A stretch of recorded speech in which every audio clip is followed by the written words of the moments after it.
Welcome back to D-Mop Garage. We're back on the 54 barn door single cab.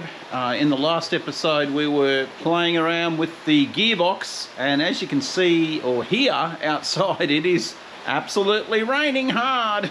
Not good times. I think we've had about 35 mil already today, and so why I've got the door shut, but yeah, we're not going outside. Anyway, gearbox, we have got some type 3 backing plates and bearing caps for it. We need to get that assembled, but I've still got some parts on the way for it. We had to order a bus nose cone, and the difference between the Beetle, that is a Beetle nose cone right there, the bus nose cone comes out a little bit lower, probably about just here is where the hockey stick comes out. So they're just a slightly different configuration. So in order for us to run it in the single cab, we need a bus nose cone. So that's on the way from Just Campers.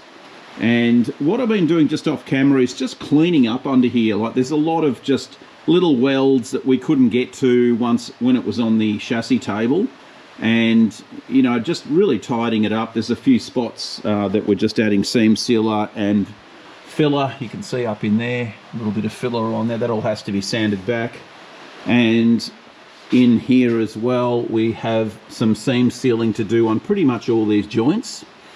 Now let me grab a torch, flashlight for the Americans.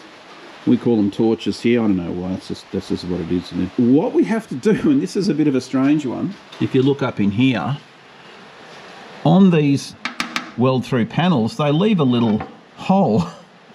Now, obviously, if you're driving this in the rain, water's going to get inside that hole there and rust out the bottom of that. I probably will drill a little hole just here. I think it would be a good idea anyway to do that. But we need to make up a couple of little panels, one on either side, to seal that up, because that's not going to work too good. So yeah, we've got to do that. Obviously, it's a tight fit in here. All this needs to be seam sealed around here. You can see I've put a little bit of filler across that section. Just, we want it to look nice and tidy. Our roadworthies here, you know, they can be quite strict getting these things passed to be on the road. So the underneath of this thing has to be schmicko. So there is still quite a bit of work under here before we put the final coat of grey under it, and the stone guard too. So we'll just plod along and just keep sealing and cleaning, and yeah, keep going from there. 2,000 years later. Okay, pretty much after 2 tubes of seam sealer, we've gone up underneath the guards there. We've done up under the sills in a few spots, under here, up in these spots, up in there.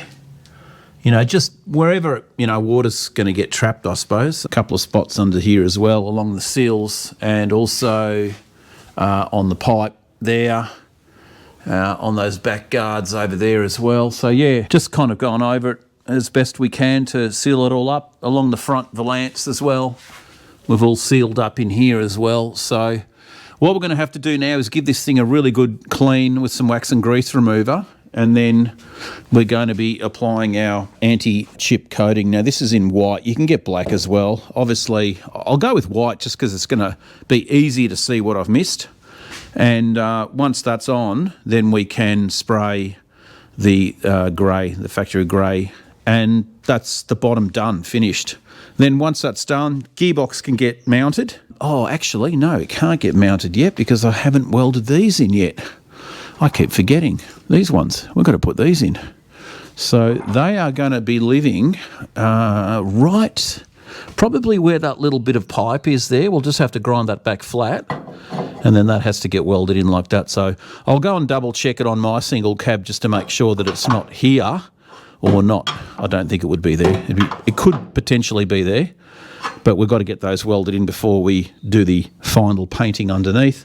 Then we can get the gearbox mounted and move on from there, get the front beam mounted. Then it can come off the hoist, because then we will direct our focus up on top to finishing the bodywork up the top. There's still a little bit of filler work and sanding to do.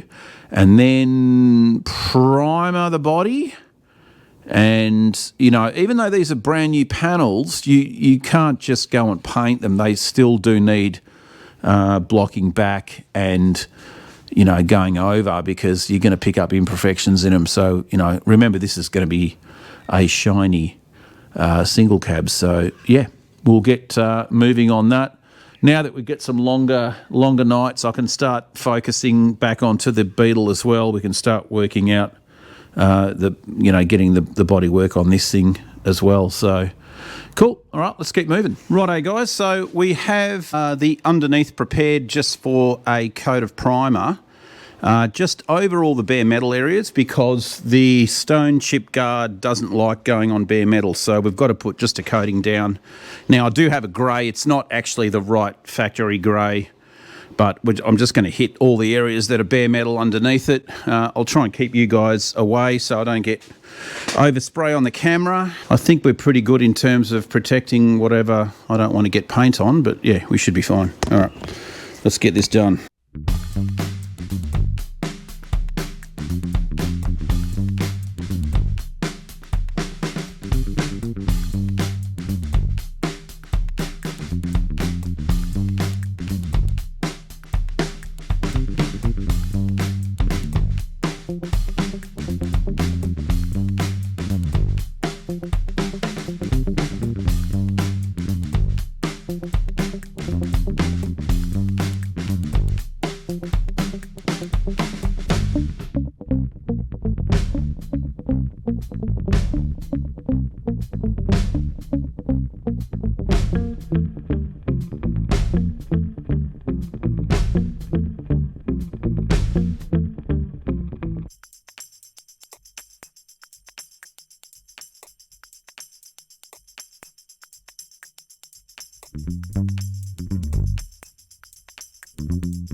Got to mix up some more. Righto, guys, a little more progress has been done. I've put the stone guard stuff on, and you can see it's everywhere. It's all over the floor, and it's a water-based thing, so you can wipe it off. But you can see I've just sprayed it all underneath here, just where it needs it. Not really, just giving it a sort of a pepper underneath the guards here. Try not to get it in this bit. You can see in here. Tried to keep it away from here, but look, basically now, once this dries, I'll just go hit the hole underneath of it with the grey again, so that it's all one uniformed colour. But at least it is all done. You can see I have also converted this to the later plate style for the gearbox, so that's been done. I just tried to make that look factory, so that will accept a later model Beetle gearbox. So just for the people that don't know the difference. So anyway, at least all under there is nice and thick.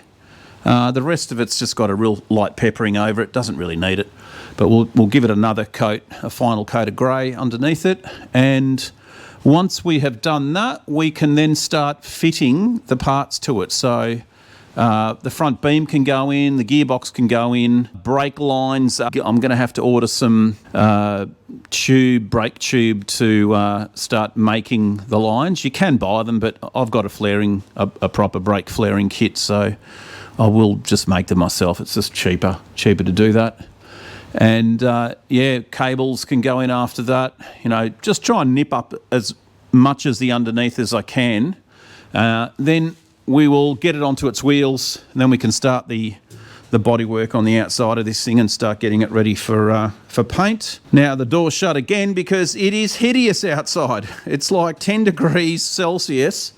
You know, we're coming into December. It's supposed to be summer for us. I don't know what's going on. I've got the heater on. That's going on.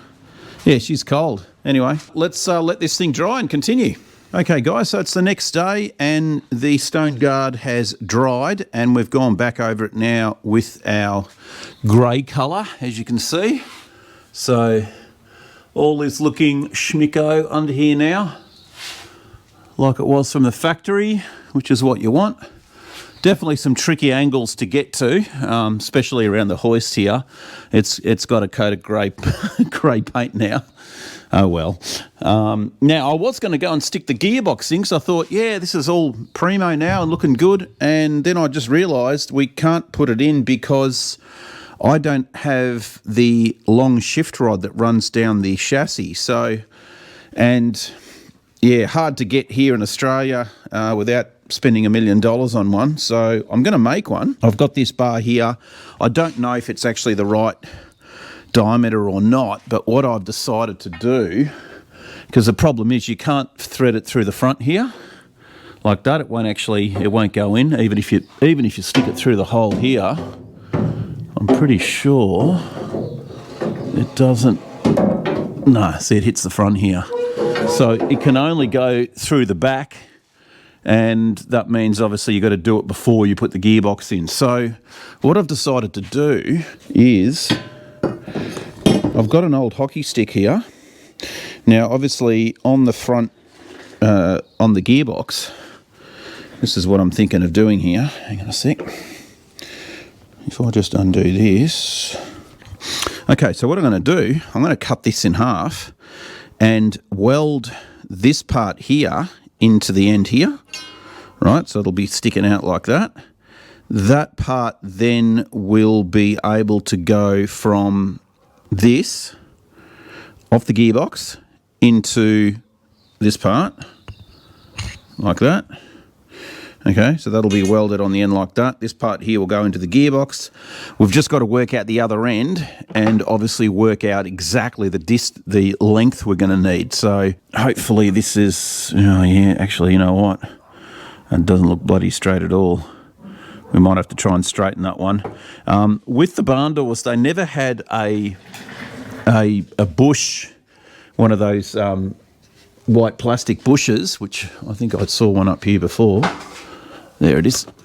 These things, they didn't have those. That's actually the front one, but they didn't have them in the back there. They had a metal one. So I don't think we're going to use that because it's not going to be as effective shift as the modern or the later model style ones. So I might even just make my own here. I was thinking of just putting a collar in there, use some of that acetyl plastic, that white butchers, you know, the stuff that you see, the white thick plastic that butchers cut their meat on, and I can turn that up on the lathe and actually make a bush either end, and obviously the pipe will just run through these holes here, and it just means that we'll get a better shift than the stock configuration. So, and then I still haven't bought the front rod. I've got to get that too. So, but anyway, I think that's the plan. If we use this, we can get out of having to try and buy one. So, and I think thickness wise, I think it's pretty close to the real deal anyway. Anyway, we'll move on modifying this thing.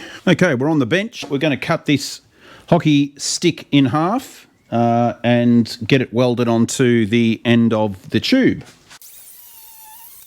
Now what we'll do is just go and linish up this end on it, and then we can get the TIG on. Right, so we've got our tube. Now our problem that we're facing is when you look at this, it's not going to line up very nicely like that.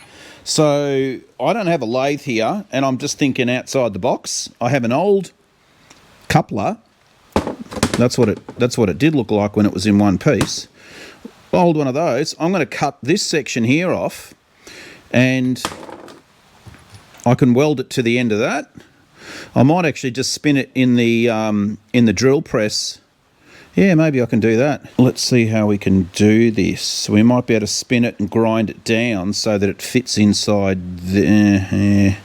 maybe we just get it down to the same diameter of this, and then we can just TIG weld it all the way around, and then stick this inside that, and then we're going to have a nice, neat joint.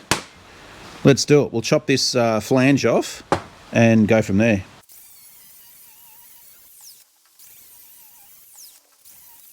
I think this might fit the drill press. Yeah, let's go over there. Righto, we've got it over here. We'll spin this and flap it.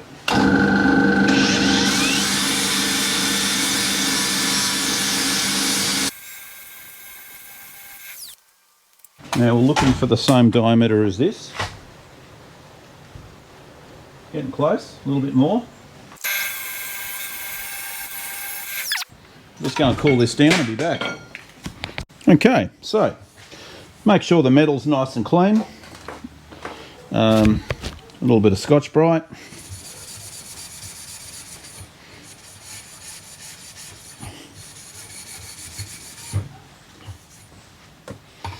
And you can see there our diameter. Oh, I reckon if we go the other way. Okay, so all we need to do is, yeah, I'd say that one's better. We're just going to linish a little 45 degree and then we're just going to TIG weld it all the way around. So I'll go and quickly clean this up. A few moments later. Okay, so we're pretty much ready to go.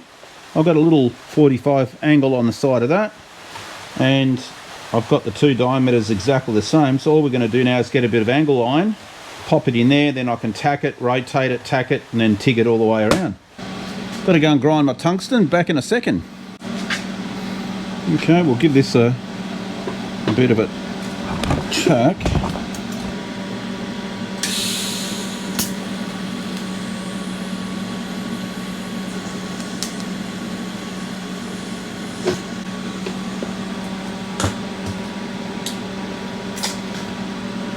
Nicely tacked. Now we'll just rotate it now.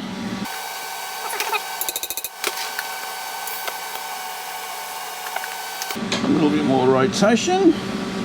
Alright, bit of a quicker view for you. I might even just leave those. Don't need to grind them back. Now what we'll do is pop the boss in and then weld that in. You want to keep that side out.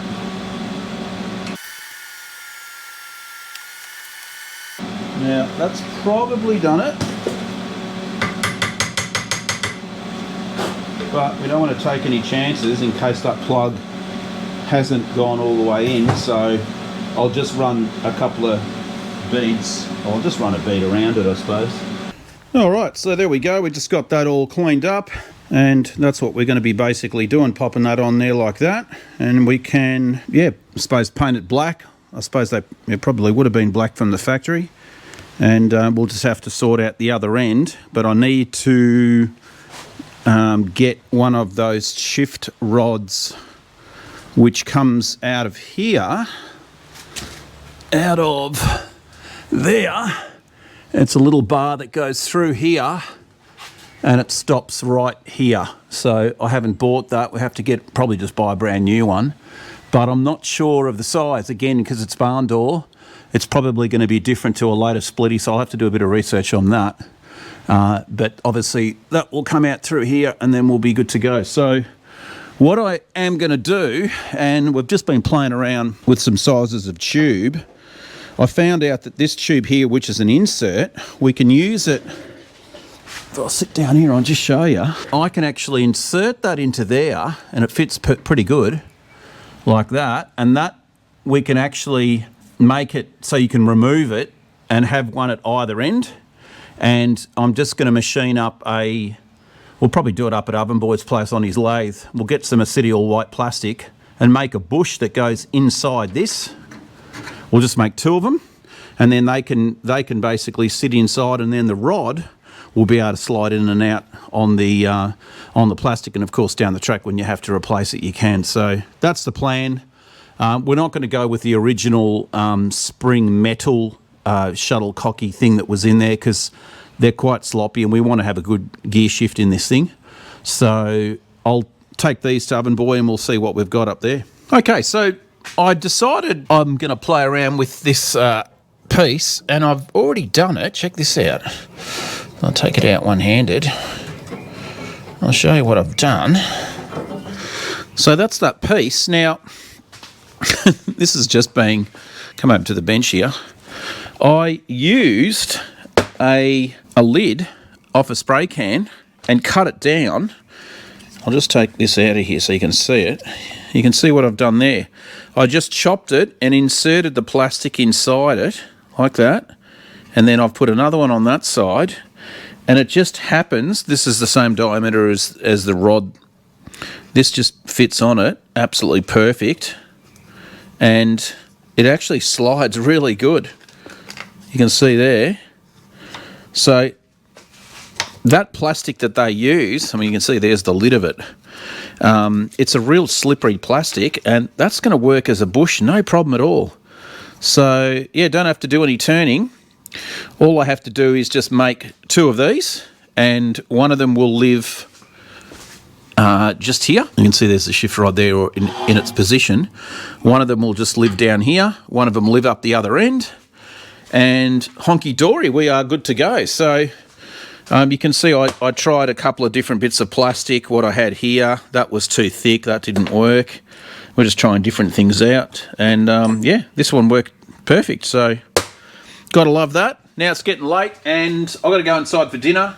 Thanks for stopping by. Thanks to the new subscribers. And we'll see you in another episode on DMOC Garage. Yo.